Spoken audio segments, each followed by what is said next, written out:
welcome to the bloggers, welcome to the new ones, welcome to the travel enthusiasts, welcome to the religious travelers, welcome to everyone who loves and has the desire to travel and has traveled and will travel. Welcome to each and every one of you.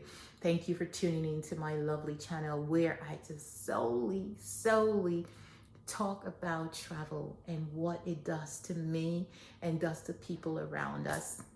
So today's topic is how travel changes you. You know, I'm sure we know that we get changed when we travel.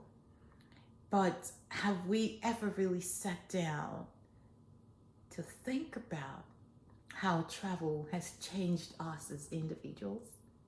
A lot of times, no, because we just feel like we've traveled, we've enjoyed, we've immersed ourselves, we've met new friends, and that's it. No, it truly does change us.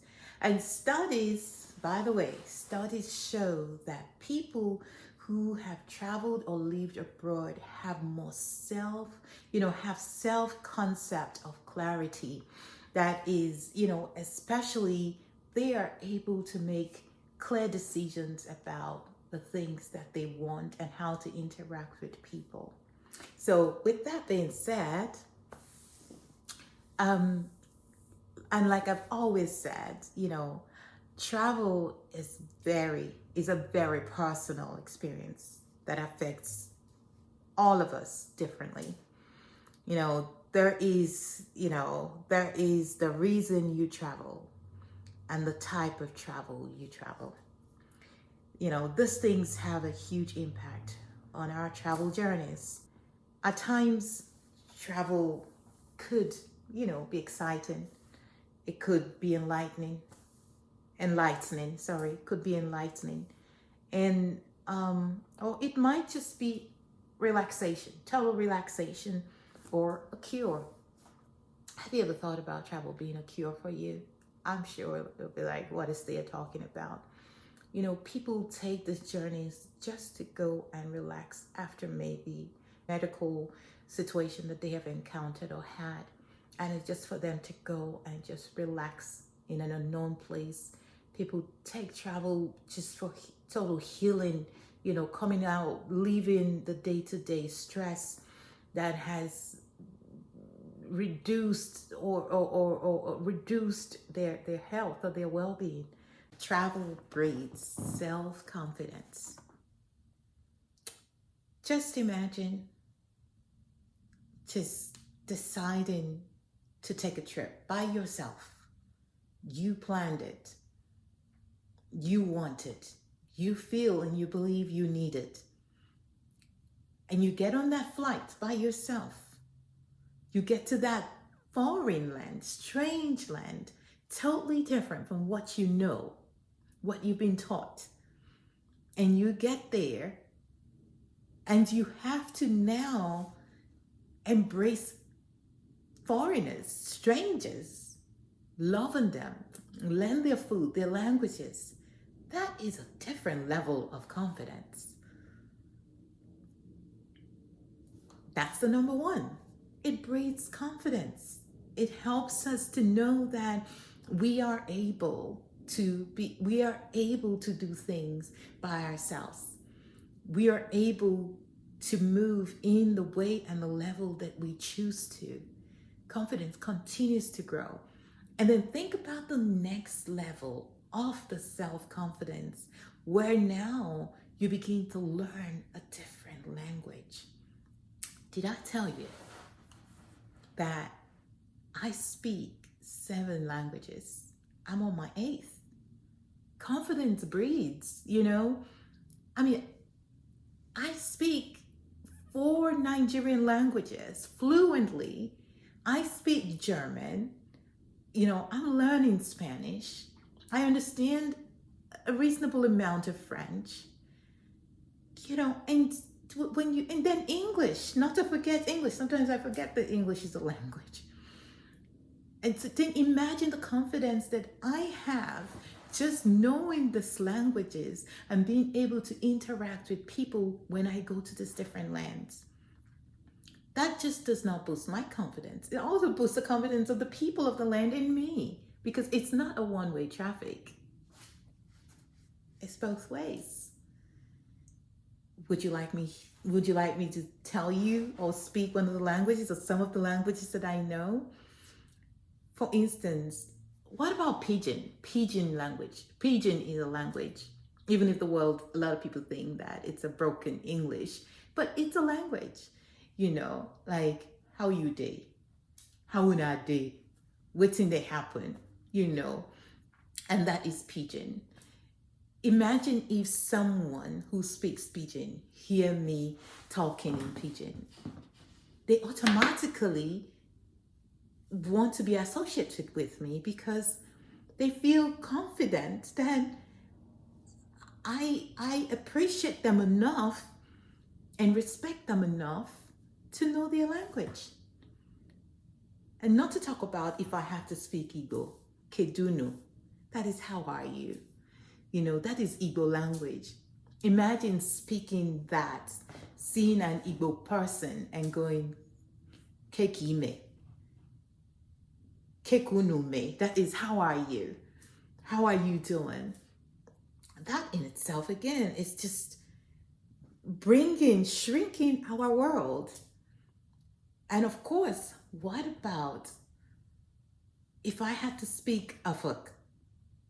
And if I have to say something like, thank you, Sasson, that means thank you. That is an Afuk. In German, Dankeschön, wie geht es Ihnen? Mir geht's gut. That is German. What about French?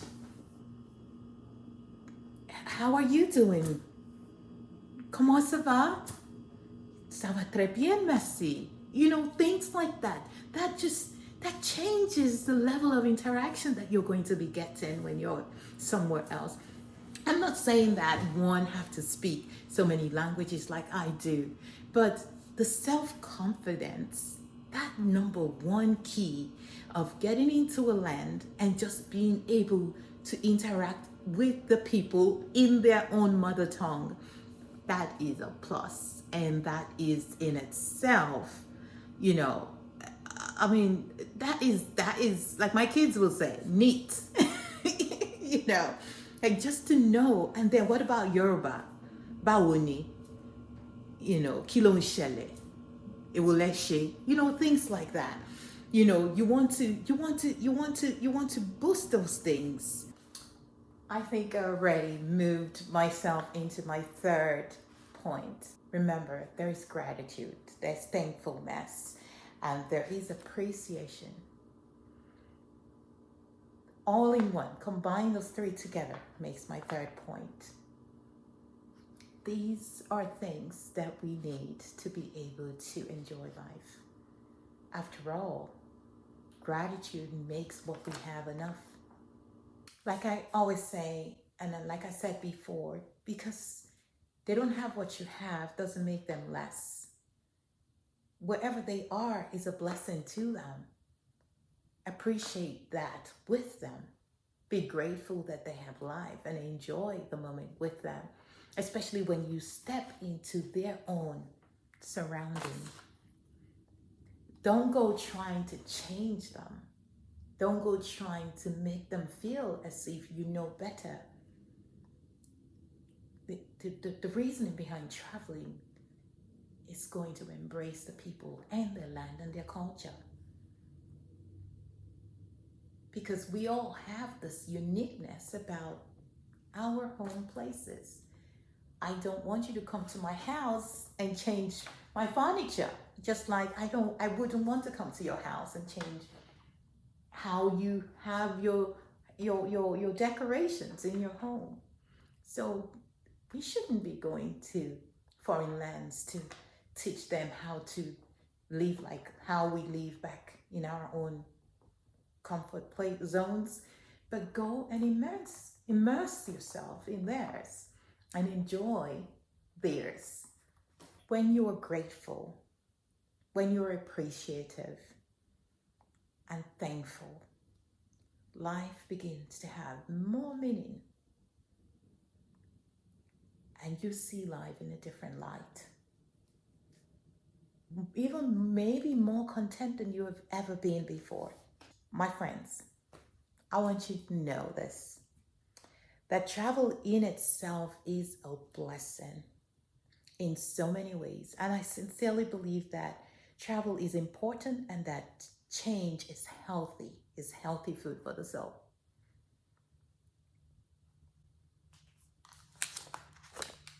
I certainly believe that travel is important to humanity. And with that being said, travel changes us. I can't wait to hear your comments and your remarks about this video. It changes us, it humbles us, it inspires us. It makes the world shrink, brings the world together.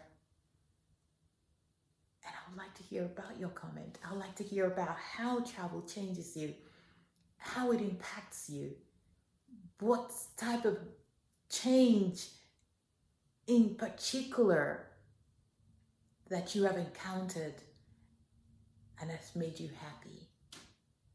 As for me, every travel I embark upon has been exciting. It changes me one way or the other.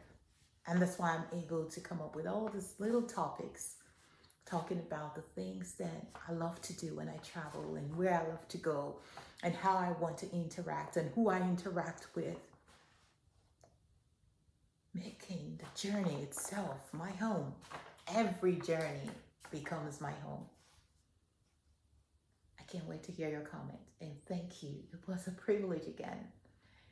I know this is one of the longest ones, but I hope it blessed you just like it blessed me. Thank you for tuning in. You have a great day. And don't forget, subscribe. Yes, hit the subscribe button.